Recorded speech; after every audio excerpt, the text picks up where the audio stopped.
Good afternoon, everyone. Afternoon. So just a few things at the top and then happy to dive in and take your questions. This morning, Secretary Austin departed for Hawaii as the United States continues to deliver on our shared regional vision for a free and open Indo-Pacific, working together with our partners and allies in the region.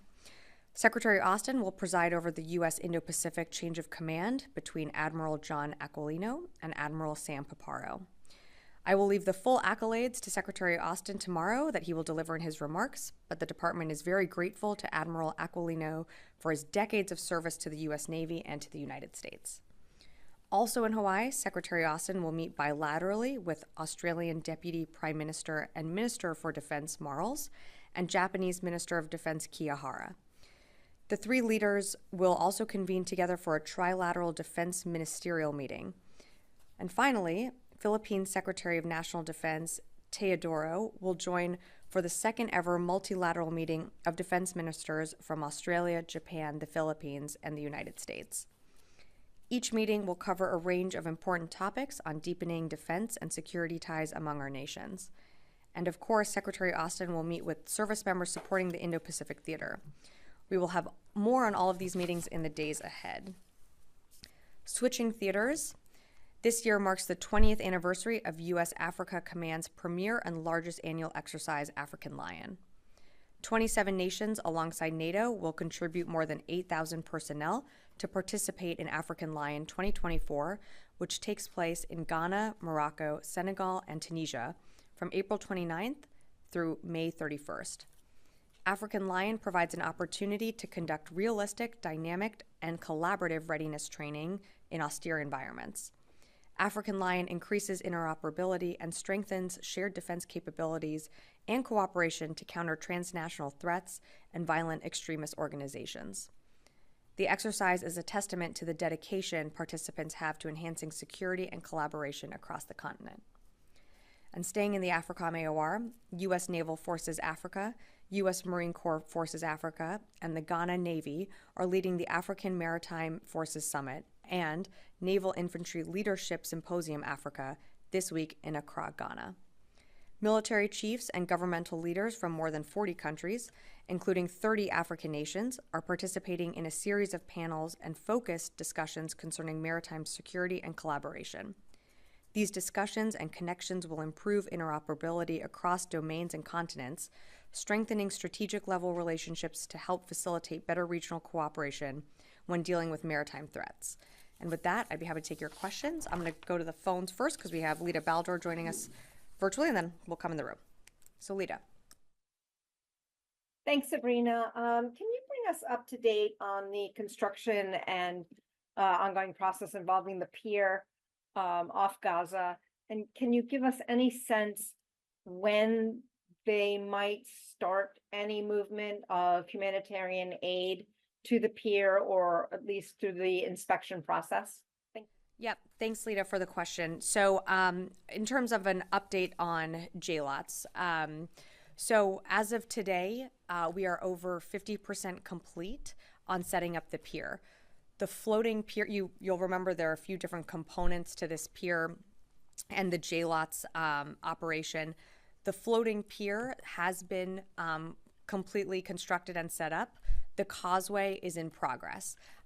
So in terms of date of delivery, we've said from the beginning, early May.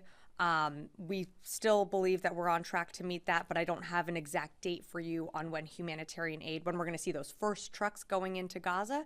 But as soon as I have that date for you, we are, of course, going to keep you updated on that. All right, I'll come in the room. Tom. Along the lines of the pier, do we have any sense which country would be driving the trucks along that causeway to the beach? And once the trucks get to the beach, is it the World Food Program that will be distributing the aid? Thanks, Tom, for the question. So in terms of distribution on the ground, it will be the UN that is distributing the aid. But for more on that, I would direct you more to the UN to speak to that. Again, they'll be the ones on the ground doing that work. In terms of the drivers, as we've said, it will be a third party. Some parties don't necessarily want to be named publicly. I'd let others speak to that. But right now, I can just tell you that it will be a third party and not U.S. forces driving those trucks off the pier. Anne. Hi. So, clarification on that. Who's going to provide the security for the World Food Program workers? Is that clarified yet? Is that going to be the Israeli Defense Force? And then also the Israelis, have they given you any assurance on if they've changed their rules of engagement on to prevent another strike on aid workers? Are there any assurances that that's not going to happen again, what happened a month ago? So in terms of, I think you're referring to what happened to the World Central Kitchen workers. We have seen the IDF take some steps to prevent something like that from happening. We have also their investigation that we are reviewing ourselves, and that is an interagency effort. So I don't have more to share with you on where we are and reading out our sort of assessment of that investigation, but the IDF has shown that they are taking steps to mitigate that from happening again. As you know, we've also set up a deconfliction cell. So that is very important to ensure that aid workers are given the protective security that they need to move within Gaza to distribute that aid. U.S. forces will not be on the ground, so that is the IDF will be leading the security efforts on the ground when it also comes to that distribution. Great. Oren. At this point, for the U.S. assets involved in the construction, are U.S. force protection measures in place? Are they en route, or where does that process stand? So as you can appreciate, we, of course, are, as the Secretary has said many times before, he takes force protection very seriously. So while I won't get into our own force protection, our assets are en route. They are going to be ready to set up and stab that Gaza coastline when that causeway is fully constructed. But I just won't get into those specific force protection measures that we are taking right now. And as you know, that the IDF has given us their assurances that they will be providing security for our forces once that pier and causeway are operational. You said our assets are en route. Obviously, some are there. Can you detail what is still en route? I would direct you to CENTCOM to speak more to the assets that are moving. Again, this is involving two different COCOMs between UCOM and Central Command, as well as TRANSCOM is providing the assets. So I would direct you to CENTCOM for more specific details on where ships are. I'm going to go to the phones and then come back in the room. JJ Green, WTOP.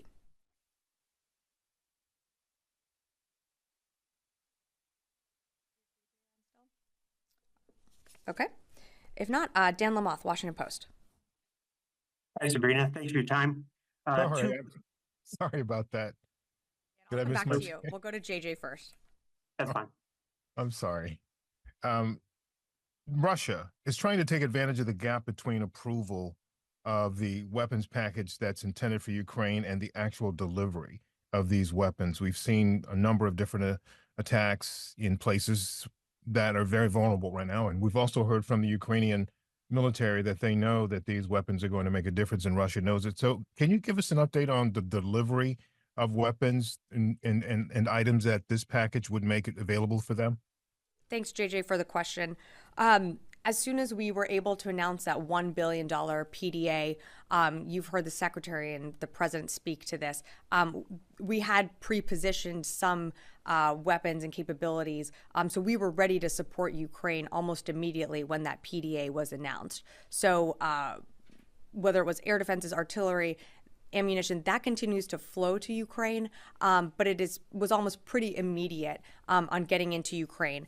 In terms of getting to the front lines, getting to the units that need them the most, that's really something that Ukraine can speak to more. So I direct you to the Ukrainian forces to really speak to that. But you've seen us flow PDA packages, getting materials into Ukraine, sometimes within hours, if not a day or two. And so that's what we were ready for. And while we did wait for the supplemental, and that did take months to get across the finish line, we were certainly able to surge that aid when the president signed out that presidential drawdown package. And just last week, we announced another longer-term commitment to Ukraine to the tune of $6 billion in USAI. That will take longer to reach Ukraine, but again, that's for the long-term commitment to them, as we have shown time and time again that we are invested in Ukraine's short-term and long-term future. And with that, I will go to Dan Lamoth, Washington Post. Thank you. Two loose ends, looking to see if there's any update with the situation in Niger and the talks that were ongoing. And then secondly, looking for any kind of update on whether there's been any kind of additional attack or threat either on Pier and Causeway assets or on the staging facility on the beach. Thanks. Thanks, Dan. In terms of any additional attacks, I'm not tracking any at this moment. I would direct you to the IDF to speak to that in terms of within the vicinity of where the pier will be set up. But at this time, I'm just not tracking anything additional. In terms of Niger, sort of in the same place that we were last week, the State Department, a representative from U.S. AFRICOM, did hold meetings. We are waiting to send another delegation to Niger. That delegation has not left, but they should be scheduled hopefully to leave this week, and that will be to continue to have those conversations about withdrawing U.S. forces. But no major updates right now. When there are updates, of course, we will provide those. Yeah, Janie. Thank you, Sabrina. The Defense Secretary Austin said at the congressional hearing that North Korea has gained confidence due to its close relationship with Russian President Putin and is concerned about its solidarity with China, Russia, and Iran. What measures will the United States take to prevent military cooperation from these countries? Yeah, Janie, I don't have much more to add to what the Secretary said in front of Congress yesterday. I think he spoke quite well to this, is that we are concerned. We're certainly concerned about the deepening relationship that the DPRK and Russia have, that together with Iran, that is fueling Russia on the battlefield in Ukraine as they continue to wage this illegal war and kill many innocent Ukrainian civilians. So in terms of what we are doing as the United States, we continue to monitor. The Department of Defense, of course, you've seen us strengthen our own relationships with the ROC within the region. We continue to arm Ukraine with the weapons it needs on the battlefield. And then across the interagency, you've seen from the Treasury Department announcing more sanctions on whether it be Russia, DPRK, and others. So we certainly take this seriously, and we're continuing to monitor as a department. Do you have any information about Russia recruiting North Korean mercenaries for war with Ukraine? I don't have any information on that. I haven't seen any reports on that. But that being said, we certainly know that the DPRK is willing to support Russia in its fight against Ukraine. And that is one country supporting Russia along with Iran. You have over 50 countries and partners supporting Ukraine in its fight. And that's, what you saw last week with the Ukraine Defense Contact Group. The secretary announced additional commitments there. And so while we see the DPRK supporting Russia's efforts, the United States is always proud to stand tall with Ukraine. Thank you. Yeah. Thank you, Sabrina. So yesterday, Chinese Coast Guard have fired water cannon at 2 Philippine vessels, and which is elaborating tension in South China Sea. And tomorrow, Secretary Austin will meet Japan and the Philippine Defense Minister in Hawaii to strengthen commitment to the region. But what does the Pentagon expect Japan to do to maintain security in this region? Well, look, I'm not going to speak on behalf of the Japanese government. I would refer you to them to speak to any actions that they're taking. What you're seeing, though, tomorrow with the secretaries meeting between the Philippines, Australia, Japan, it's a second meeting of this type that's being held. So what you're seeing is a deepening of cooperation and security ties, and that's incredibly important in the region. In terms to what you're referring to, I mean, we have and will continue to be clear with Beijing that these actions by the PRC put Filipino crews in danger. They've caused injuries, they've caused damage, they're complete disregard and violation of international law. And so we stand firm with our with the Philippines and our commitment to the Mutual Defense Treaty. And we really are doing historic work with Manila. We're supporting their military modernization. We're coordinating at every level of government. And so that's something that you're going to see with Secretary Austin tomorrow. Yet again, another conversation building on the relationship from the past, over the last 4 years. Great. I'm going to go to the phones here. We have a few more here. Jeff Shogel, Task and Purpose. Thank you. Mali claims that it has killed Abu Huzaifa, an ISIS leader who played a role in the October 27 Niger ambush. I'm wondering, has Mali provided the Defense Department any information to confirm this, or has the Defense Department been able to independently confirm that this ISIS leader is killed? And do you have any information about what exactly the role he played in the ambush? Thank you. Thanks, Jeff, for the question. I'm sorry, I just don't have any information for you on this. I've seen some of the reports, but I just don't have anything to provide on this at this time. Sam Legrone, USNI. Hey, Sabrina. Over the last week or so, we're seeing pretty much daily attacks from the Houthis expanding as far out as the Indian Ocean. In particular, the suspected attack on MSC Orion looks like it's pretty far away from kind of the traditional Red Sea areas of attack.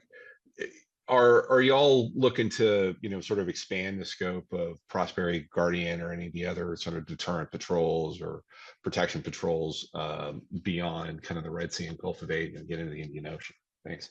Yeah, thanks, Sam, for the question. So I've seen the reports on an attack in the Indian Ocean. I just can't confirm those. As of right now, Operation Prosperity Guardian is focused on the Red Sea, the Gulf of Aden, the BAM, and working very effectively and efficiently with over 20 different countries. So right now, the mission remains the same. Should the mission change, of course, we would update you on that. But since you gave me the opportunity, I will take it that the Houthis continue to endanger commercial shipping that goes through that region, continue to put at risk U.S. forces, other countries' forces in the region who want to see commerce continue to flow in a very crucial area in the Middle East. And so our teams in the CENTCOM area of responsibility continue to work around the clock, defending commercial shipping, protecting our forces, and I'll just leave it at that. Yeah, come back in the room. Okay, great. Short briefing today. Thanks, everyone.